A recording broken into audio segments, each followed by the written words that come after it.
Property की खरीदो फरोख्त हो या गाड़ी की खरीदो फरोख्त हो, टोकन एक ऐसी चीज है कि जिसको जुर्माना की बुनियाद पे किया जाता है, फिर लोग टोकन वापस भी कर देते हैं और बहुत सी ऐसी चीजें होती हैं। लेकिन सुप्रीम कोर्ट का एक ऐसा फैसला है जिसके बाद मैं आपको ये कह सकता हूँ कि अगर आपने टोकन करना है तो 1000 बार सोच के टोकन करें, क्योंकि टोकन की बेस के ऊपर आपके ऊपर ऐसी जबरदस्त किस्म की पेनल्टी आपको फेस करनी पड़ सकती है जो आपके वहमो गुमान में भी नहीं होगा। तो हुआ कुछ इस तरीके से कि सुप्रीम कोर्ट में केस जाता है और उसके अंदर जो है वो कुछ मामला इस तरह होते हैं कि एक शख्स एक प्रॉपर्टी का जो है वो खरीदार होता है और वो सिर्फ टोकन जो है वो एग्जीक्यूट करता है, यानी कि जो सेलर होता है उसके साथ एक एग्जीक्यूट किया जाता है, उसमें नाम, पता और आईडी कार्ड नंबर और ये सारी चीजें उसमें लिख दी जाती है। उसके बाद जो है वो किसी स्टेज के ऊपर जो है वो सेलर कहता है कि जी मुझे एक बेटर प्राइस मिल रही है, मैं अब आपके साथ ये टोकन कंटिन्यू नहीं करना चाहता, आप टोकन वापस लेना चाहते हैं तो आप ले लें। तो बायर इसके ऊपर जो है वो जाके स्टे ऑर्डर ले आता है। अब जैसे ही बायर स्टे ऑर्डर लेके आता है वो कहता है जी कि इसका तो मेरे साथ टोकन हुआ है, तो ट्रायल कोर्ट में उसको इतना कोई रिलीफ नहीं मिलता, लेकिन उसके फौरी बाद हाई कोर्ट से उसको रिलीफ मिल जाता है। अल्टीमेटली दोनों पार्टी जो है वो सुप्रीम कोर्ट चली जाती हैं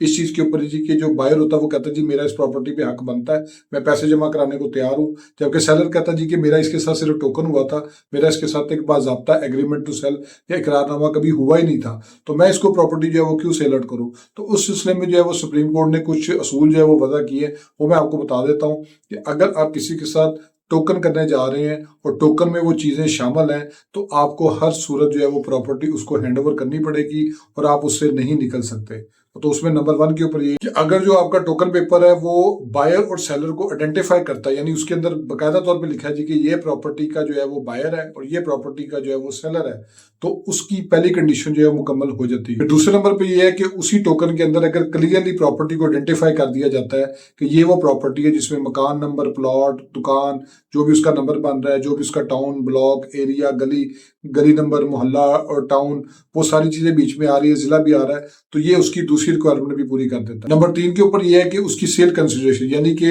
उस प्रॉपर्टी का जो सौदा है वो एग्जैक्टली कितनी अमाउंट में हुआ, उसमें अगर वो टोटल प्राइस लिख दी जाती है तो इस तरीके से उसकी तीसरी चीज जो है वो भी पूरी हो जाती है। नंबर 4 के ऊपर यह है कि अगर उसमें यह भी लिख दिया जाता है कि उस प्रॉपर्टी की जो लेन देन के मामला है उसका स्केड्यूल ऑफ पेमेंट क्या होगा, यानी कब पेमेंट की जाएगी, कब प्रॉपर्टी ट्रांसफर होगी, वो भी तफसीलात अगर बीच में लिख दी जाती है टोकन के अंदर, तो वो एक एग्रीमेंट टू सेल का जो है वो दर्जा हासिल कर लेती है। और लास्ट के ऊपर ये है कि कंसेंसस एडी आइटम, यानी कि दोनों पार्टीज उसमें आइडेंटिफाई होने के बाद इस चीज पे विलिंग हो जी कि हम इस प्रॉपर्टी को बेच रहे हैं और दूसरा इस चीज को कह रहा है जी हम इस प्रॉपर्टी को खरीद रहे हैं। तो ये बड़ी दिलचस्प चीज थी कि अदालत ने, जो कि हमारी सुप्रीम कोर्ट है, जो कि सबसे बड़ी अदालत है, उन्होंने एक टोकन रसीद को जो है वो एक प्रॉपर इकरारनामे का दर्जा दे दिया और उन्होंने कहा जी अगर ये 5-6 बातें पूरी हो जाती हैं तो आप इस चीज की ग्राउंड या प्ली नहीं ले सकते कि जी मेरा तो सिर्फ इसके साथ टोकन हुआ था, मेरा इसके साथ इकरारनामा लिखा ही नहीं गया, एग्रीमेंट टू सेल लिखा ही नहीं गया। तो अब ये चीज जो है वो पीछे चली गई है और ये फैसला इस चीज को 100% इंडोर्स करता है कि अगर आपने टोकन मनी जो है वो लिया है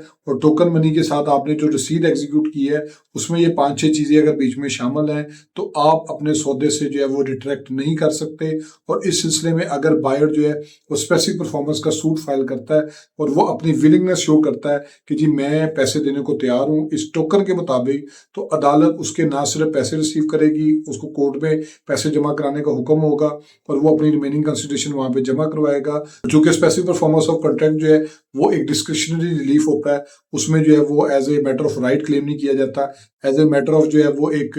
डिस्क्रिशन जो है वो अदालत की होती है, वो उसमें उसने एक्सरसाइज करनी होती है। तो उसके मुताबिक आप जो है वो इस चीज को नहीं कह सकते कि जी मैं इस सौदे को नहीं मानता सिर्फ इस रीजन के ऊपर कि उसके ऊपर टोकन सील लिखा हुआ है। तो इसलिए जब भी आपने टोकन करना है किसी के साथ, आपने इस चीज का बहुत ज्यादा ख्याल रखना है कि टोकन अगर कर रहे हैं तो हैवी टोकन करें ताकि कल को कोई शख्स जो है वो रिट्रैक्ट ना हो सके और 2-4-5 लाख रुपए आपको पकड़ा के किसी भी वाले से आपको ब्लैकमेल ना कर सके, जिस तरह इस केस में हुआ कि टोकन सिर्फ 5 लाख का था जबकि सौदा करोड़ों रुपए का था और बायर को जो है वो इस फाइट को करना पड़ा सुप्रीम कोर्ट तक। और अल्टीमेटली सुप्रीम कोर्ट ने जो उसको रिजेक्ट किया, इसी बात पर रिजेक्ट किया कि आपने इतने सी अमाउंट दे के जो आपने सौदा किया, उसके बाद आपने जो टोकन मनी को जिसको आप कह रहे हैं वो हम उसको इंडोर्स कर रहे हैं कि वो इकरारनामे का स्टेटस हासिल कर चुकी थी, लेकिन उसके होने के बाद आपने किसी भी हवाले से किसी भी तरह से अपने रिक्वायरमेंट्स को फुलफिल करने की कोशिश नहीं की। होप्स आपको ये वीडियो पसंद आई होगी। मेरे फेसबुक पेज को लाइक करें, यूट्यूब चैनल को सब्सक्राइब करें